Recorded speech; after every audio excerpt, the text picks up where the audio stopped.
Tough? Sure. You've had so much experience with getting new quarterbacks and working with them.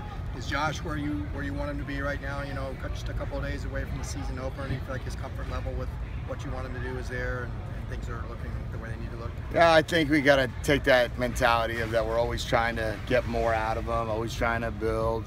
You know, just kind of always saying, hey, it's, you know, it's good, better, best, then back to good, and then keep raising the bar, raising the standard. He's done a very good job of where we set the standard and where we set the bar. And when we got back after probably the first week of training camp, we just moved the bar higher. And then after the second week of training camp, when he kind of had a great grasp of what we were asking for, we've just kept setting it higher. So we have that game day bar, which we've got 3 more days to get to. And that's when I'll feel best about it. But I like where he's at mentally. I like where he's at physically in terms of his preparation and his understanding what we're trying to get done.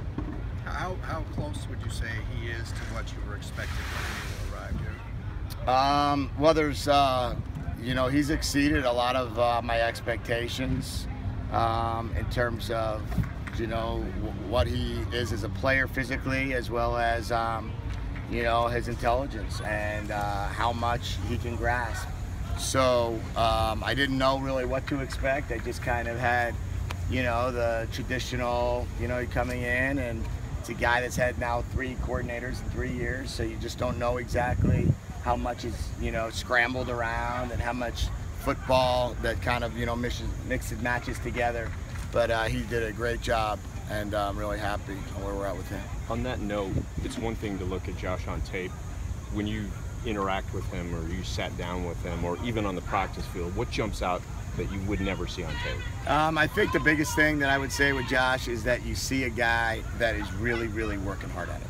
I mean, you don't see all the behind-scenes questions. You don't see all the stuff in the meeting room where he's sitting there and asking all the good questions, the hard questions.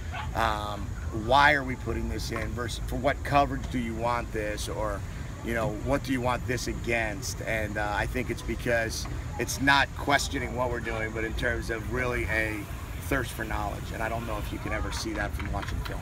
This crazy weather is going to be here this weekend. Are you noticing at practice guys are losing focus or any of that? Are you concerned about that? No, not at all. I love this weather. I don't know, I used to coach in Florida. You know, I mean, I don't know, is this not normal at this time of year? I have no idea. Not quite this hot. So no, our guys have practiced really well, and you know, we just keep talking about building a callus up and not even feeling it. How much does Josh have influence in terms of telling you things that he likes, like plays he likes or concepts that he likes, compared to like how much is on you to decide? Oh, Josh has a ton of input. My goal is to not call play on Sunday that he's not comfortable with. That's the ultimate goal, that we can get through the whole game, and that he knows what's getting called ahead of time, and that he feels really good about everything that we called. And he has the final marker. He has the final ability to say on Saturday night this week, and normally Fridays, Coach, I don't like that play, and by that point in time, I just say, okay, take it out and move on to the next. We got enough to carry. Is there anything you can take away from that game that you saw film of Texas A&M last year that helps this year? Yes. Okay. Can you tell me? No. There's always things that you could take when you play another opponent, but I don't want to get into too much of what that was or is. Where's your level of confidence in the running game? It's something that obviously needed some improvement after last year. Yeah, I feel good about you know, running stats they're funny. You know, they're a funny thing. You don't know what scores are in games. You start, you know, living in stats, and you start wondering like, oh, did we really average, you know, how many runs did we actually call? You know, I don't know. I wasn't here, so I'm not sure what it was. I feel good about the way the running game looks. I like the way that our runners are running. I like the way that our offensive line is coming off the ball. But, you know, until we see it on a game day, and until we see it throughout the season, not just on a game, but throughout the season, then we'll really know, you know, what type of running team we're going to be. But it matters to us, so we better run the ball well. Last question.